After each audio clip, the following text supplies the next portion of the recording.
എല്ലാവർക്കും നമസ്കാരമുണ്ട്. ഇന്ന് നമ്മളിവിടെ ഉണ്ടാക്കാൻ പോകുന്ന നല്ലൊരു അടിപൊളി തോരനാണ്. അതിന് ഞാൻ ഒരു പടവലം എടുത്തിട്ടുണ്ട്, ഒരു സവോള, മുളപ്പിച്ച ചെറുപയർ. അപ്പൊ നമുക്ക് ഇതിലേക്ക് ആവശ്യമായ തേങ്ങ, ജീരകം, പച്ചമുളക്, മഞ്ഞൾ ഇത് നമുക്കൊന്ന് ഒതുക്കിയെടുക്കണം.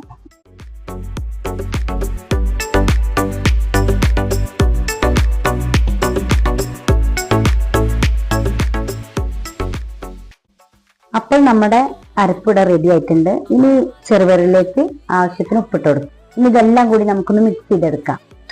ഇനി നമുക്ക് ഒതുക്കി വെച്ച തേങ്ങ ഇതിലേക്ക് ചേർത്ത് കൊടുക്കാം.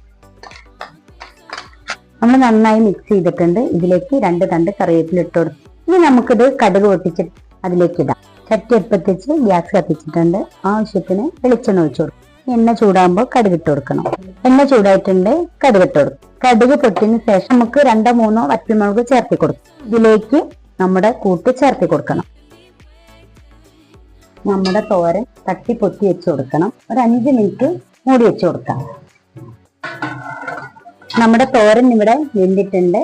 അപ്പൊ നമുക്ക് ചെറുപയർ മുളപ്പിക്കണം എന്നൊന്നുമില്ല. ചെറുപയർ കുതിർത്തി നമുക്ക് കുക്കറിൽ ഒന്ന് അടിച്ചെടുത്ത് ഇതുപോലെ ഉണ്ടാക്കാട്ടോ. അപ്പൊ നമ്മുടെ ഈ ഹെൽത്തി ആയ തോരന് എല്ലാവരും ഉണ്ടാക്കി നോക്കിയിട്ടൊന്ന് അഭിപ്രായം പറയണം, ലൈക്ക് ചെയ്യണം, ഷെയർ ചെയ്യണം. അതുപോലെ നമ്മുടെ ഫേസ്ബുക്കിലും ഇൻസ്റ്റാഗ്രാമിലും കാണുന്നവരെല്ലാവരും ഇഷ്ടപ്പെടുന്നവരൊന്ന് ഫോളോ ചെയ്യണേ.